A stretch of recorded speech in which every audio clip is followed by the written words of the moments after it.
Orange Juice Aerobics. This is episode 13, I think. I want to say this is episode 13. And basically, Hey, are we working? We're on. Basically, I am out at the track here in sunny Baltimore, Maryland. We're on the northeast side of, or the northwest side of Baltimore. I just moved here, so I'm a resident of Baltimore. Well, I'm about to become a resident. I just moved here. Basically, I had to move from New York. When COVID happened, I went to Michigan, stayed with my parents. I paid my dad rent.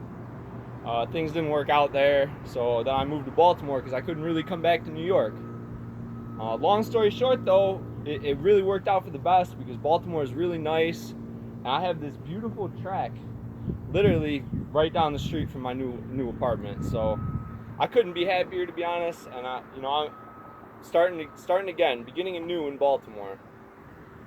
Otherwise, today for Orange Juice Aerobics, I'm just gonna do my basic leg exercises like I did when I started. I just want to discuss soreness for a minute because, basically what happened was this summer I set a goal to run a 1 minute 400 meter, and really I backed off that a little bit. 105. If I could even run a 105, I'd be pretty happy with that. My PR in the 400 meter, however, is a 110. If you don't know what that means, that's one lap around the track. My PR is a minute 10, and I ran that when I was 16 years old. So that was in high school. In 2016, I ran a 112, which is about the same. I think I was training for the mile at the time. I never trained 400. So I never do sprint exercises. I always do 1 mile, 2 miles, 3 miles. But this summer, with the gym closed, I changed my routine. I've been really focusing on sprints, but I don't want to lose my mile endurance. So I've been doing the 400 as kind of an intermediate training stage to try to work on my sprint speed, but keep my endurance. Because I might never beat people in terms of being the fastest athlete, but my endurance is always going to be my bread and butter. But I need to work on my speed, and this summer with the gyms closed was a great opportunity. Long story long, soreness. So I've been struggling to run under 115. Really, I've run 114 about 20 times, but I'm kind of stuck right now where all summer I've been running the 400, other than a month where I was moving and I had some cord issues. But so basically, in the beginning of the summer, I was running every single day. And this goes back to last year even. I was training for the New York City Marathon, which I didn't end up getting to run because I had some issues with work. But long story short, so I was training for the marathon last year, and then I started doing sprint workouts, basically, because when I was training for the marathon, I was doing 2, 3, 4 miles, 5 miles at a time, and the endurance started slowing me down. So my sprint started actually slowing down when I started doing marathon training. So then this spring, especially when the COVID happened, I was like, maybe I should switch up my training regimen instead of focusing on the mile, 2 mile, 3 mile, 4 mile, or the marathon even. Focus on the 400 meter, the 100 meter, and then my dot drill. I want to improve my quickness to kind of become a better athlete, become a better basketball player. I decided to switch gears from endurance to quickness. Well, now I'm kind of having an issue where I'm losing some of the endurance. And I'm dealing with intense soreness. How hard do you train? I've been running about a 115 all summer. I think I've run 114 about 20 times this summer. I need to get under 114. My goal is a 105, so that's 9 seconds faster. And that's still not the athleticism of someone who trains every day, obviously. If I'm training every day, I should be a little quicker than that. It's not due to lack of heart. I'm running my ass off. I couldn't be putting more into these sprints. I dig deep often. Regardless, I smoke a little bit, not cigarettes. I smoke marijuana occasionally. That hurts my times, and my diet hurts my times. So if I didn't smoke and I dieted better, I could probably run a 109.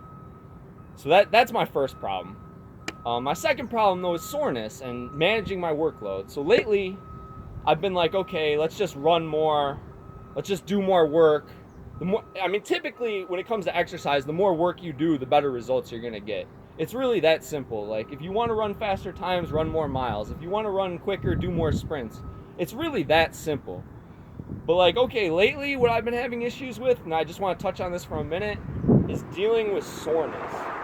Because like yesterday, I hit a point where I overtrained. And that can happen. Like I ran, okay, basically I ran every day in the beginning of the summer. I got my time down to like 114 again, 113. I probably could have ran a 112 a couple days, and I didn't push myself hard enough. So I'm right there, right around 110. So I got to cut about 7, 8, 9 seconds still to reach my goal of a 105.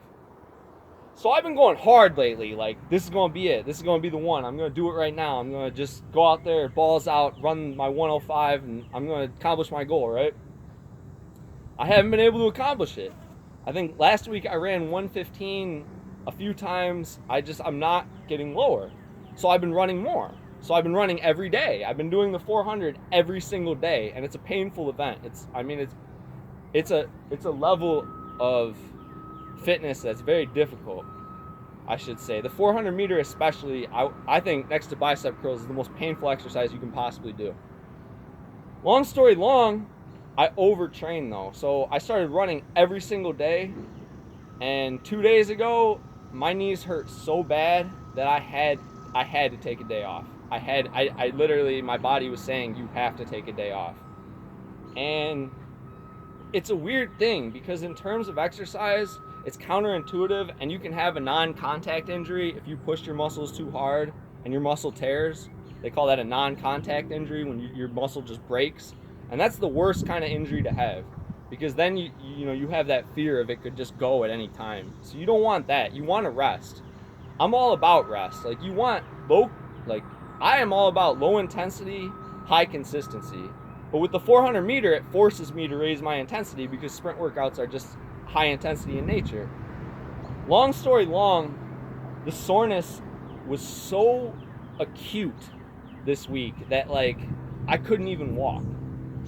And there are limits to training though. Like, it's not all mental. It's not all about pushing yourself to run every day. Like, a lot of it is consistency and just going out and putting in a consistent effort. Because like this week I ran hard 8 days in a row. And on that 9th day, my body just said, stop. And I thought about running again yesterday. I was like, you know what? Screw it. I'm going to get better. I'm going to get better. I'm going to get better. I'm going to